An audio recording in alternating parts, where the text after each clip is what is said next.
Coming up on Mountain News this morning, the death toll continues to climb following an emergency landing of a plane on fire in Russia. Boeing is facing more criticism this morning following the release that they knew more about the 737 MAX 8 situation than originally thought. And a little girl from Leslie County is dealing with another illness after fighting the flu for months. We will check in with her. Dedicated to Eastern and Southern Kentucky, this is WYMT Mountain News This Morning.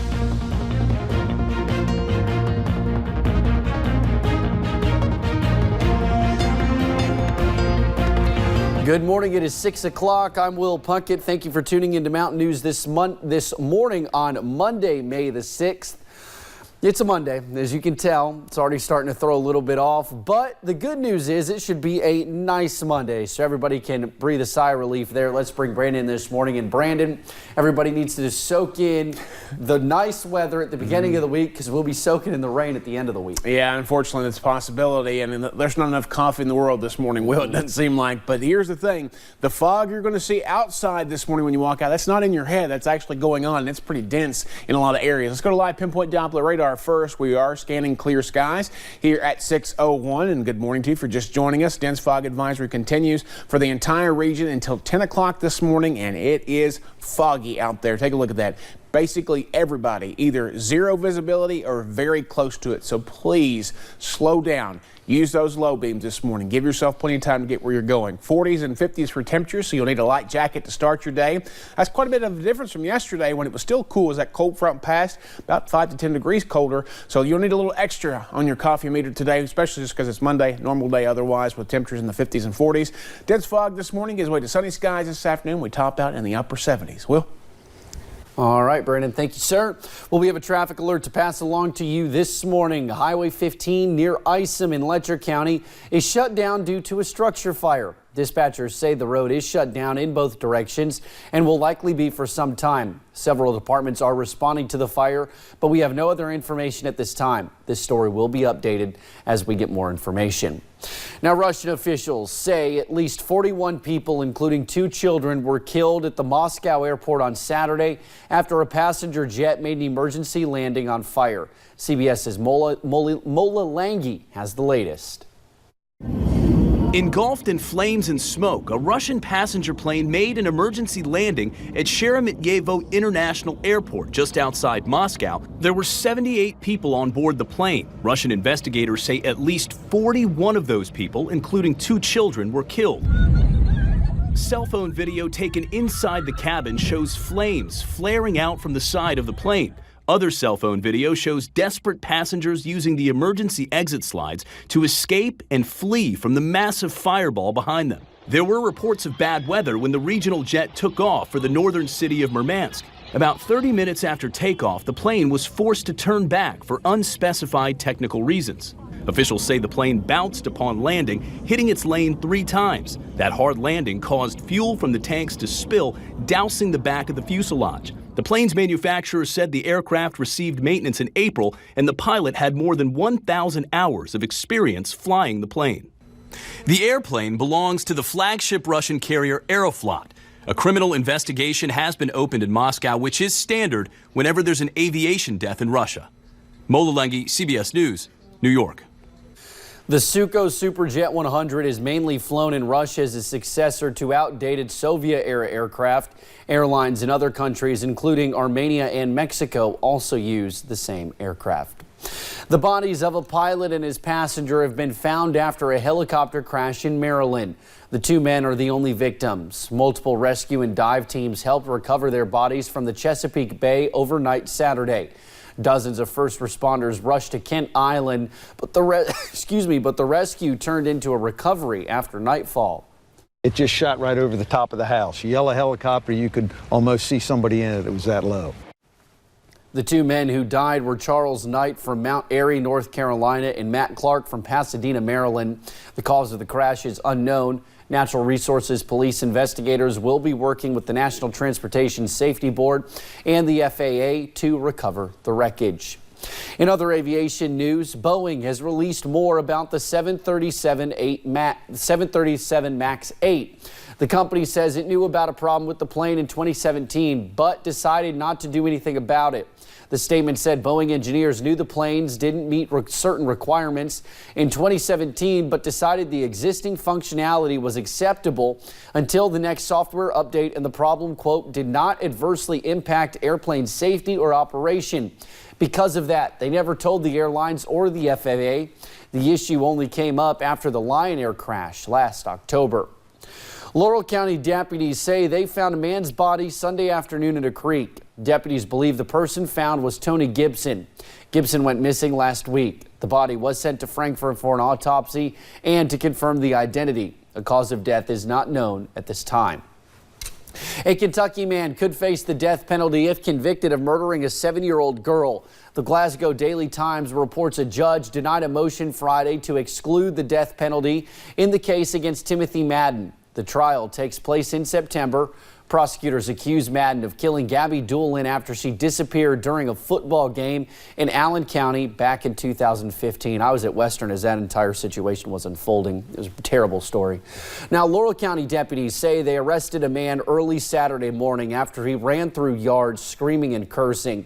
Deputies say Jason Sims was running behind a house off Old Way Road when they found him. He told them he smoked bad dope the day before. Deputies charged Sims with public intoxication from controlled substances and disorderly conduct. He was taken to the Laurel County Detention Center.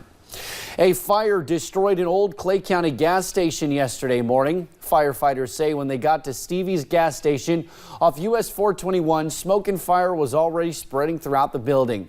Crews went inside to put out the flames. Firefighters think arson may be to blame. They have asked Kentucky State Police to investigate the fire.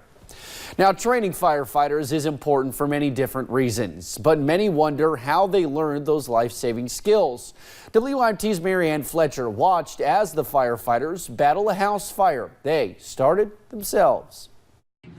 You will not learn how to swim until you step into the water, or in this case, stepping into fire. It's probably the best training there is, honestly. That same concept carrying into firefighting.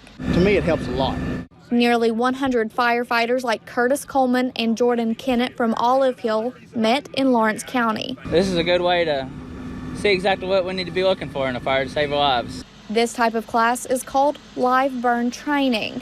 Instructors go inside to light small fires so firefighters can test their tactics. They learn fire behavior, techniques with nozzles, how to put out that fire, overhauls. Regional Training Coordinator Mark Hammond says this type of training is vital. So they know exactly how that fire is going to work when they actually get a fire on them at their department.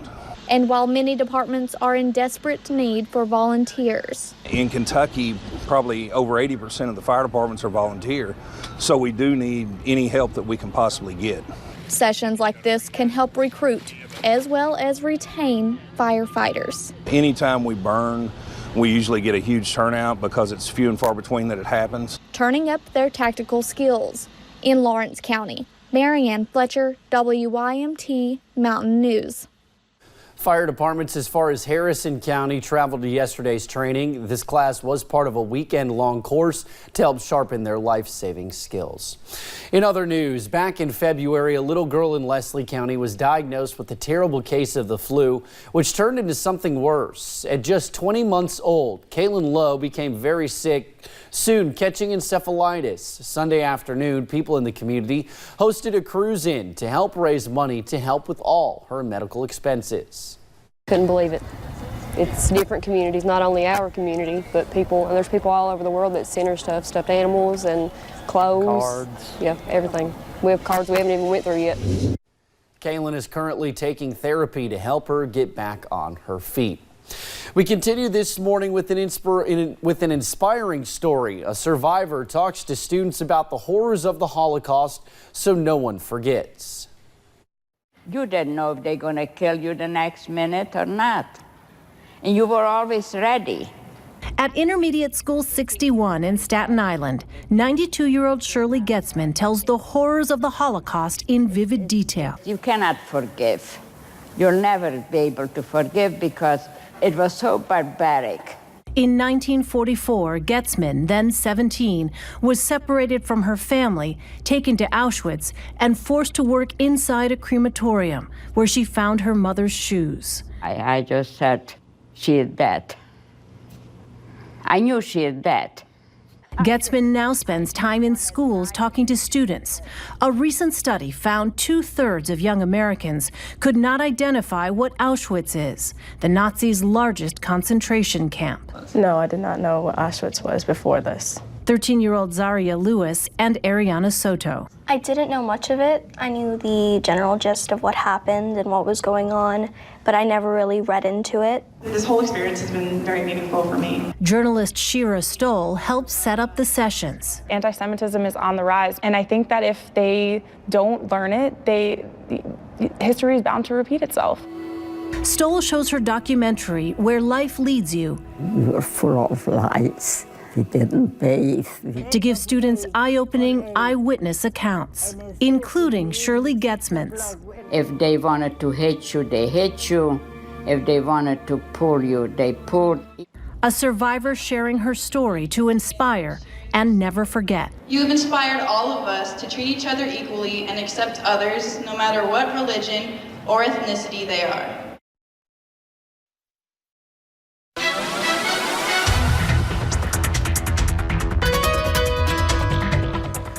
Well, the forecast this morning here at home, very foggy across the region. Let's take a look at UVA-wise. And in the last few minutes, you saw a little fog up in the sky, and now it's kind of drifted down into the valley. And you can see fogged in over there on Stonecrest Golf Course in Floyd County. Again, very foggy this morning. Dense fog advisory until 10 o'clock across eastern and southern Kentucky, parts of central Kentucky as well. You see basically zero visibility from Moorhead, Prestonsburg, Pikeville, Logan, and down toward Jacksboro. I'm very close to it for the rest of the region, so be extra careful this morning. Jackets needed, light jackets anyway. 48 Ashland and Jackson, 46 Moorhead, 49 Prestonsburg. Everybody else in the 50s this morning. Actually, Wise at 48. Just noticed that. Statewide temperatures 40s and 50s. Gonna be a nice day though. Appcast. You can download that app for free on all the app stores by searching WYMT weather. Sunshine later on today. Temperatures in the upper 70s. Will.